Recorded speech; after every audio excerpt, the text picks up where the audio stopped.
une minute. Voilà, donc nous allons mettre en place le projet de conformité, mise en conformité. Et pour cela, la première étape, c'est, comme on l'a dit tout à l'heure, la première étape consiste donc à initialiser le projet. Je préfère commencer par l'enregistrement. Donc, fichier enregistré sous parcourir. Je peux le mettre sur le bureau. Je prends le bureau, enregistrer. Voulez-vous le remplacer? Alors, je mets le nom du fichier. J'ai dit tout à l'heure, mise en conformité. Non. Donc, ce nom, je vais le changer. TP, mise en conformité. Conformité, QHSE. Et je l'appelle TP1, par exemple. Le nom est à votre appréciation, TP1. Et je termine par J Lefort, par exemple. Master 1, PhD. Donc, je mets PhD. Donc, vous allez mettre TP1, mise en conformité QHSE, votre nom ici, par exemple, Camara M2 en ligne. Donc, le fichier a un nom, ça fait partie des bases. J'enregistre, hein, donc pour ceux qui ont des téléphones, ne vous inquiétez pas. Donc, le projet a un nom. Deuxième étape, nous allons donner la date de démarrage prévisionnelle. Menu projet. Information sur le projet. Vous voyez mon écran? Je vais me rassurer que vous êtes en phase avec moi. Est-ce que vous voyez les fenêtres qui s'affichent comme celle-là? Intervenez pour qu'on puisse être en phase. Information sur le projet TP1 mise en conformité. Vous voyez mon écran? D'accord. Date de début, qu'est-ce qu'on avait dit? Quelqu'un peut me dire? Ok. La date de début, qu'est-ce qu'on avait pris? Le 13 octobre. Ça marche. Donc, je mets le 13. Là, le 13 et je mets OK. Je vais tout doucement pour que les gens puissent appréhender les bases. Donc, quand je mets le 13, retenez ici, vous voyez, la machine met sur la baseline, chronologie, début 13-10. Je ne saisis pas de tâche. Je continue par l'initialisation. Je vais dans Fichier, Options. Fichier Options me permet de faire d'abord affichage pour voir la devise. Dans ce logiciel, la machine me donne par défaut $. Mais comme on ne gère pas encore de ressources, je peux laisser sans parler d'ici. Mais comme de manière générale, il faut choisir la devise. Parce que plus tard, on va gérer les ressources. Et par défaut, la devise que je propose, c'est XOF. Mais dans le mini-projet, c'est euro. Le mini-projet que je vous ai envoyé, parce que c'est un projet réel qui a été financé par l'Union européenne. Donc là, j'ai mis euro. Mais ici, dans notre projet actuel, je mets XOF. Je ne mets pas OK parce que je vais voir l'échéancier. Et ça, je l'ai dit tout à l'heure, dans échéancier, j'ai dit qu'on commence le travail. Vous pouvez me rappeler, non, je peux le voir ici, de 9h à 13h, du lundi au vendredi. Donc, comment définir de 9h à 13h? Heure par jour, on a mis 8 heures. Heure par début ici, au lieu de 8, je prends 9. Fin par défaut, au lieu de 17, je prends 13. 00. Vous prenez par 13h30. Maintenant, vous allez intervenir à ce niveau. Heure par jour, la machine a mis 8. Selon vous, c'est combien d'heures pour notre projet? Je vérifie si les gens sont toujours en salle. Alors, je peux poser la question à quelqu'un dans la salle qui est là. Non, c'est pas là où nous sommes. On a dit, là on a mis 8. Est-ce que c'est 8? Le nombre d'heures par jour, c'est pas 8. De 9h à 13h, est-ce que c'est 8 heures? C'est 5. Voilà. Donc, il faut personnaliser le projet. 5. C'est 5 heures. OK. Maintenant, heure par semaine, qu'est-ce qu'on doit mettre? Vous savez, le projet vous donne la possibilité de changer. Heure par semaine, puisqu'on a une semaine, ça fait? C'est 25, exact. Ceux qui n'ont pas compris, posez des questions. c'est 25 parce qu'on fait 5 jours. Du lundi au vendredi, c'est 5 jours. Si on fait 5 heures par jour, on fait 5 fois 5, 25. Ceux qui ont oublié l'étape de multiplication de grâce. Oui, c'est 25. Comment? Pas tous à la fois. C'est 25 heures par semaine. Oui. Oui, je vous écoute. Ah, de 9h à 13h, ça fait 4 heures. Merci. Donc, au lieu de 5, c'est pour ça que je vous ai dit, il faut intervenir, il faut vous approprier du projet. De 9h à 13h, est-ce qu'on est tous d'accord que c'est 4 heures? C'est 4 heures, 9h, 10h, 1h, 10h, 11h, 2h, 11h, 12h, 3h. C'est 4 heures. Donc, heure par semaine ici, vous voyez que quelqu'un allait rater le projet s'il mettait ce que je viens de mettre. Heure par semaine, c'est 20 heures. Parce qu'on fait 4 fois. Oui, allez-y, posez-la. La semaine commence le dimanche. Alors, on va voir. La semaine commence le... Alors, tout ça, il faut le changer. C'est le lundi. L'exercice commence le... Vous voyez, c'était par défaut le dimanche. Ça, c'est un calendrier d'une autre nation. La semaine commence le lundi. C'est ce qu'on a dit tout à l'heure. Donc, il fallait aussi le personnaliser. En fait, c'est la version que je venais d'installer qui fait ça. Mais par défaut, c'était le lundi. Chez vous, ce n'est pas le lundi. Regardez votre machine. Regardez vos machines. Qu'est-ce que la machine met? Au niveau de la semaine commence le... Voilà, c'est lundi. Maintenant, ça dépend. Vous savez, il y a des pays, certains pays, comme Djibouti, le vendredi, c'est comme dimanche. On a fait des projets là-bas. Donc, ce n'était pas le même calendrier qu'on a adopté. Parce que eux, le vendredi, c'est comme dimanche, c'est férié. C'est comme à Touba aussi, hein, au lieu d'aller loin à Djibouti, à Touba, qui est à côté de nous ici.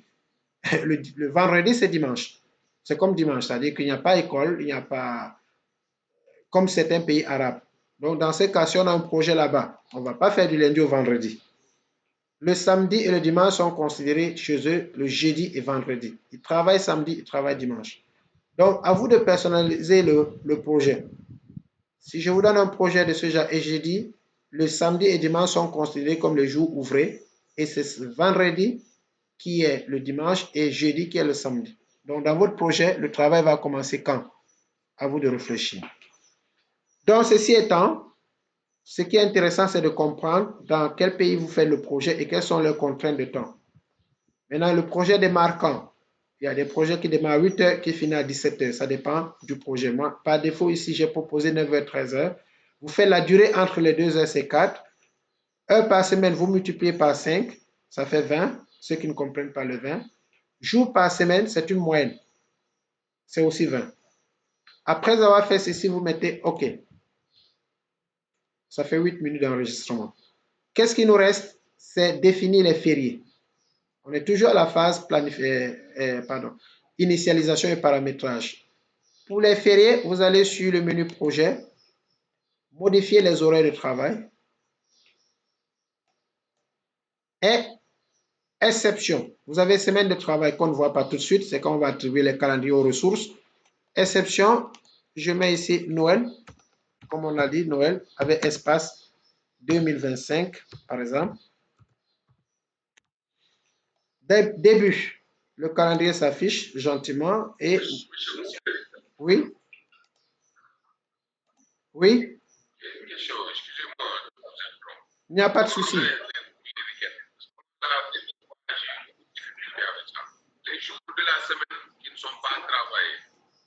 Les jours qui ne sont pas travaillés.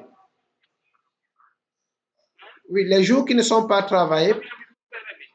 Pour l'instant, on n'a pas défini encore les jours qui ne sont pas travaillés. On a juste dit que la semaine commence le lundi. Est-ce que vous comprenez? Monsieur John, s'il vous plaît.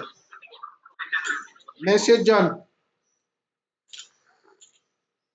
Le patron, le grand patron, Monsieur John, on explique un concept. Pour l'instant, on n'a pas défini les jours de travail. On a juste dit que la semaine commence le lundi. Est-ce que c'est clair? Maintenant, dans l'étape qui suit, actuellement, je vais définir les jours de travail dans le calendrier.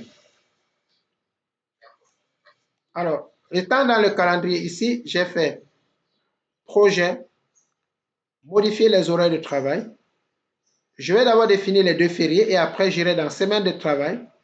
Dans le menu détail, je peux définir du lundi au vendredi ici, comme heure de travail. Est-ce qu'on est d'accord? Monsieur qui vient de poser la question, vous voyez mon écran? Est-ce qu'il est là pour qu'on soit en phase? Donc, c'est dans cette partie que je vais définir les jours de travail en mettant la touche Shift pour sélectionner du lundi au vendredi et les horaires de travail spécifiques qui vont me... C'est dans ces horaires où je mettrai de 9h à 13h. Est-ce que vous voyez? Donc là, on définit les jours de travail. Donc ici, si vous voulez, on commence par là. Je reprends. Donc, exception, c'est pour les fériés. Semaine de travail, je planifie les jours de travail. Donc, je vais dans détail. Donc, exception, semaine de travail. Vérifiez que le mot par défaut est actif pour avoir accès à détail. Détail. J'appuie sur Shift sans lâcher pour sélectionner du lundi au vendredi. Est-ce que vous voyez ma sélection? Je veux savoir qui a posé la question tout à l'heure et c'est une question riche. Donc, comment sélectionner? Vous pouvez cliquer, Monsieur Dité, vous pouvez cliquer sur lundi sans lâcher. Vous allez jusqu'au vendredi. Voilà une autre méthode de sélection. Vous avez défini les jours de travail. Maintenant, ici, dans cet écran, vous avez défini les horaires de travail spécifiques pour un ou plusieurs jours. Vous cochez et au lieu de 8 heures, vous mettez 09. Au lieu de 8 ici, vous cliquez dans cette cellule, vous mettez 9. Et au lieu de 12, vous mettez 13. Et la deuxième ligne est à supprimer. Mais suivez bien ce que je fais parce qu'il y a des gens qui ont énormément de soucis pour supprimer ceci. Vous cliquez sur 2 et regardez sur votre clavier la touche Delete ou Sup. Vous vous appuyez une fois et vous avez supprimé. Donc voilà ce qu'il fallait faire pour définir les jours de travail et l'horaire de tout à l'heure de 9h à 13h. Désormais, Projet va prendre ce calendrier comme calendrier par défaut pour tout le projet. Et vous faites OK. On vient de définir les horaires de travail. Nous rentrons sur les exceptions, le férié. Donc ici dans férié, exception, c'est les fériés. Je mets Noël 2025. 2025. Début. Donc là, il y a un calendrier qui me donne décembre. Et la Noël, c'est jeudi. C'est la même date. Désormais, projet va marquer cette date comme férié, le jeudi. Donc ça veut dire que le jeudi, aucune planification ne sera faite. Nous avons aussi donné la Tabaski comme notre deuxième férié à titre fictif, juste pour voir comment on crée des fériés. Et rappelez-moi la date parce que j'ai pas. Alors, je vais rentrer dans le projet. La Tabaski a été programmée le 29 décembre. Donc ici, je clique encore, je vais au mois de décembre. Le 29, c'est un lundi. Du 29 au 29, voilà nos 2 fériés créés et la planification est terminée. Donc en quelques minutes, on va faire le traitement des tests. C'est-à-dire on va saisir les tâches et tout. Et vous verrez qu'en moins de 5 minutes, vous pouvez créer ce projet et le terminer. Mais pour ne pas aller vite, on va faire les choses de base pour vous permettre de refaire au moins l'initialisation, le paramétrage d'un projet. Parce que si c'est raté, tout le reste est raté. Voilà, je peux mettre OK et j'enregistre cette partie qui consiste uniquement à l'initialisation du projet. Ou alors on peut continuer parce que ça fait 14 minutes. On peut continuer pour voir maintenant la création des tâches. Et au lieu de créer les tâches, je vais gentiment faire du copier-coller pour aller respecter les contraintes de temps. Vous voyez, les tâches sont là. Tout ceci, j'enlève le gras pour que vous puissiez voir que c'est la machine qui mettra le gras. Donc, je vais dans le logiciel Word, je fais copie. Vous ne pourrez pas le faire parce que je ne vous ai pas donné le fichier Word. Je vous ai donné une image. Je colle. Moi, je le fais ici parce que vous voyez qu'en moins d'une minute, j'ai tout saisi. Alors, j'ai collé et je fais un peu d'esthétique. Voilà ce qui a été saisi. Ça, c'est une saisie. On ne vous demande pas de faire des algorithmes. On vous dit juste de saisir. comme ça a été donné dans le sujet. Donc, vous voyez qu'en quelques secondes, j'ai fait la saisie. Mais cette saisie, je l'ai fait pour comment? J'ai fait la copie-coller. Maintenant, donnez-moi les durées, s'il vous plaît.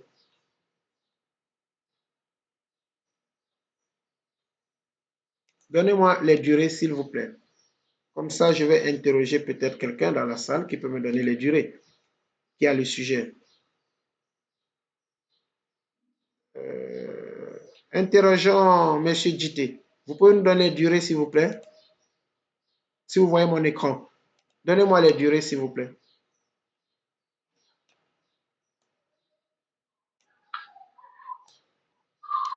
La première tâche n'a pas de durée, la deuxième. Là, je ne vois pas votre écran, monsieur. Ah bon? Vous ne voyez pas mon écran? Les autres ne voient pas mon écran. Pourtant, j'ai partagé tout l'écran. Oui, je vois votre écran, mais je n'ai pas l'autre.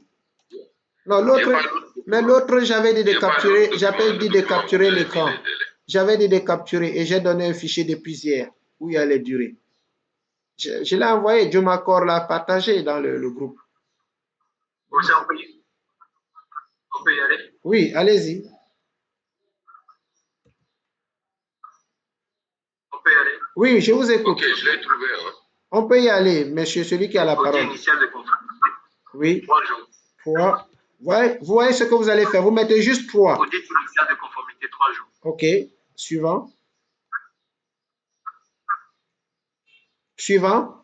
Analyse des écarts et recommandations. Oui, 4 jours. Ok. Vous voyez, je mets juste le chiffre et la machine donne l'unité. Ok. Maintenant, après. Suivant, 5. Ok. Alors, 5. Après, il y a 10. Il y a 2. Et il y a 0. Comme vous ne voulez pas participer, moi, je fais à votre place. Donc, voilà les durées. Il faut juste saisir les durées. Et nous voyons gentiment le Gantt qui est tracé à droite. Donc, à cette étape, vous avez saisi les tâches, vous avez saisi les durées, et je vois que fin de projet 0 jour, c'est un jalon. L'étape qui suit consiste à choisir un mode de planification pour que le projet génère automatiquement les dates début et les dates fin. Ce n'est pas à vous de les saisir. Il voit la date de début. Donc, comment choisir un mode de planification automatique? 1. Vous sélectionnez toutes les tâches. Vous allez sur le menu tâches et vous allez voir planification automatique. Dès que vous cliquez sur planification automatique, il enlève les trombones et il ajoute des dates. C'est la même date qu'il ajoute en général quand c'est un jour 13 au 13, 3 jours du 13 au 15, 4 jours du 13 au 16, etc. S'il y a un férié entre-temps, il va décaler. Donc, cette étape aussi, elle est déjà faite. Le mode de planification doit être automatique pour être assisté. Dernière étape, avant-dernière étape, nous allons faire le WBS. C'est-à-dire, nous avons dit audit et analyse sont les sous-tâches de phase 1. Voilà pourquoi j'ai enlevé le gras et c'est la machine qui mettra le gras dès que je fais ce que je vais faire tout de suite. Je l'ai fait dans la révision. J'avais pris A, A1 et A2. C'est le même principe que je vais appliquer. Comment faire en sorte que audit et analyse soient des sous-tâches de la phase 1? Vous sélectionnez les deux tâches. Vous allez dans l'onglet tâches et vous avez l'icône. Ça, je l'ai fait dans la révision tout à l'heure. ABC. Automatiquement, il a fait le travail et vous constatez que phase 1 devient en gras et on voit qu'il y a un décalage entre audit et analyse qui montre que ce sont les sous-tâches de phase 1. Mais ce n'est pas 7 jours. Pourquoi? Parce qu'en général, quand on fait les sous-tâches, l'algorithme donne en général la durée la plus grande à la tâche récapitulative. Et maintenant, quand on mettra les liens entre les tâches, cette durée peut changer. Mon cours est terminé depuis 2 minutes, mais je vais vous donner des explications pour faire la suite. Pour la suite du projet, en regardant mon document, les consignes du prof, il faudra mettre les prédécesseurs. Et les prédécesseurs, ce sont les chiffres. Ne mettez pas de tirets. Le tiret signifie simplement que cette tâche audit initial de conformité n'a pas de prédécesseur. Donc, pour les prédécesseurs, il faudra mettre juste des chiffres, pas de tirets. On peut le faire ensemble parce qu'on peut avoir une marge libre de 5 minutes. Donc, à 12h05, on fait les rappels et je vous envoie le lien pour l'évaluation. Alors, on a fait tout ceci, hein, on a saisi les tâches. Il reste maintenant les prédécesseurs. Les ressources, on les fera, pardon. Pour notre début de ce projet, l'objectif, c'est de pouvoir atteindre ce que je viens de faire tout de suite. Maintenant, les prédécesseurs. La première tâche n'a pas de prédécesseur. Audit n'a pas de prédécesseur. Donc, vous m'aidez un peu. Qu'est-ce qu'on doit mettre au niveau de l'analyse des écarts?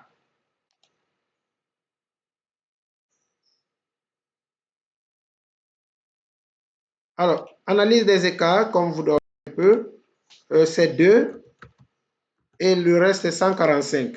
145. Le projet est terminé. Vous verrez que ici le Gantt est tracé. Le résultat. Comment? J'enregistre et c'est la fin pour aujourd'hui de ce qu'on pouvait faire. C'est-à-dire, on a fait le projet numéro 1. Les autres notions qui vont venir, on les réserve au prochain cours pour qu'on puisse aller tout doucement, au même rythme. Oui. Donc, j'ai fini cette partie. Je ne peux que enregistrer et le reste. Revenir sur. Je vois la vidéo. Sur quoi? La partie WBS. Comment vous avez fait ressortir les WBS? Le WBS, je n'ai pas encore affiché sur l'écran, mais je vous ai dit. Comment vous avez fait ressortir les WBS? Oui, alors pour le WBS, j'ai sélectionné les sous-tâches, c'est-à-dire audit et analyse. Vous sélectionnez les deux sous-tâches. Vous allez sur le menu tâches et vous avez l'icône ABC. Alors, si je hausse les tâches, regardez, c'était comme ça. Voilà l'écran normal quand vous saisissez. Maintenant, comment faire le WBS? Vous sélectionnez les deux. Vous allez sur le menu tâches et vous choisissez l'icône ABC. Le raccourci, c'est Alt mise à jour plus droite. Donc, ABC, automatiquement, il fait le job. Là, il a changé parce qu'il y a les liens que j'avais déjà mis. Quand il n'y avait pas de lien, il avait mis 4 ici. Vous voyez qu'il a mis maintenant 7. Parce qu'il y a un lien qui unit les tâches. C'est clair? Vous avez vu comment abaisser? Oui. N'oubliez pas maintenant, pour la conformité, pour montrer que vous avez fait le WBS, vous allez sur le menu. Alors, dans ma version, c'est ce menu-là qui s'appelle diagramme de Gantt. Mais dans votre version, ça a un autre nom. Ici, ça s'appelle diagramme de Gantt. Je vois que chez vous, c'est format. Format, et vous avez numéro hiérarchique. Numéro hiérarchique consiste à numéroter comme une table de matière. Et c'est quand on numérote qu'on voit bien que c'est le WBS. Il vous donne 1, 1, 1, 1, 2, 2, 3, 4, 5. Si on avait d'autres sous-tâches, il avait mis 5, 1, 5, 2. Donc, dans le menu diagramme de Gantt ou format, complètement à droite, vous avez numéro hiérarchique. Voilà ce qu'on pouvait faire pour aujourd'hui en quelques minutes. Je vois qu'on a fait ça en 23 minutes. Il y a la vidéo aussi. On ne va pas continuer. On va s'arrêter là pour aujourd'hui. Sachant qu'au prochain cours, on va parler de la notion des tâches critiques et autres. Voilà.